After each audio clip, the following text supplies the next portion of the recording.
Breastfeeding is not the cause of your problems, but a period that all women go through after pregnancy. Here we point out the real culprit and give you the tips to remedy it. Women can experience hair loss while breastfeeding. But the cause is not specifically breastfeeding, but a related process. The postpartum period is the real culprit for the massive hair loss that some women experience. It is normal to lose between 50 and 100 hairs per day, but in the first 3 months after the baby is born, the amount of hair that falls out is much more excessive. This phenomenon is therefore a myth attributed to breastfeeding. Causes of hair loss while breastfeeding. It is natural for hair to fall out. In fact, it is part of the natural hair cycle. Their growth lasts between 2 and 3 years and is asynchronous, which means that not all hair grows the same and does not fall out at the same time. During the cycle, 90% of the hair is actively growing and between 10% and 15% is in the resting phase. This resting hair falls out and new hair begins to grow. It is therefore normal for the hair to fall out. However, during pregnancy and postpartum, the normal cycle is disturbed. Hormones that the body secretes during pregnancy cause hair growth to accelerate, causing less hair to fall out. In the postpartum period, what is going to happen is that the hair that did not fall out during the pregnancy is going to be lost. This phenomenon, known in medicine as telogen effluvium, is normal and reversible. Tips to minimize hair loss while breastfeeding. Although you cannot stop hair loss during breastfeeding as it is a normal process, you can minimize it by following some natural tips to take care of your hair during this time. 1. Consume vitamin B. Vitamin B6 is a great ally of the hair. In fact, according to Palafox Virgil, oral administration of vitamin B6 has been shown to improve the condition of hair loss.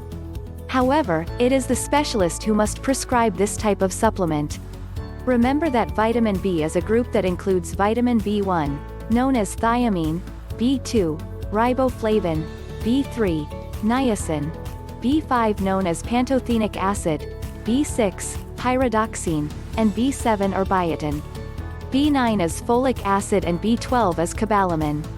The B6, B7 and B12 are the most recognized for hair care. However, they all play vital roles in the body, such as obtaining energy from food. 2. Eat better. To reduce hair loss, it is also important to pay special attention to your diet. By following the previous line and without taking any supplements or pills, you can increase your vitamin B intake by including it in your diet. There are a lot of foods that contain it. The main one of them is fish. Among the most recommended are sardines, with 8.9 micrograms of vitamin B12. Cereals, lentils, beans and beans contain between 482 and 444 micrograms of vitamin B9 or folic acid, of which 400 micrograms per day are recommended under normal conditions. The liver and other cow viscera, such as the kidneys, also contain large amounts of B vitamins. In 100 grams of liver there is 80 micrograms of vitamin B12. 3. Massage your scalp. It must be done correctly. To do this, you need to know what type of hair you have, if they are dry or greasy. By massaging, you can stimulate the sebaceous glands, which are responsible for lubricating the skin. If you have oily hair, that is, with excessive production of sebum, you should massage with the palm of your hand so as not to stimulate the glands. If you have dry hair, massage it with your fingertips. Gently massage in circles for 2 to 3 minutes. 4. What about beauty treatments? During this period, it is recommended to use mild products with neutral pH.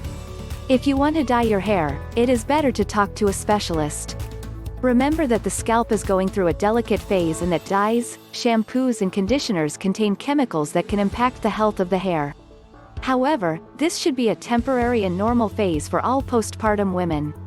However, if you have the impression that it has been going on for too long and the hair loss is excessive, you may want to see a dermatologist to assess the situation.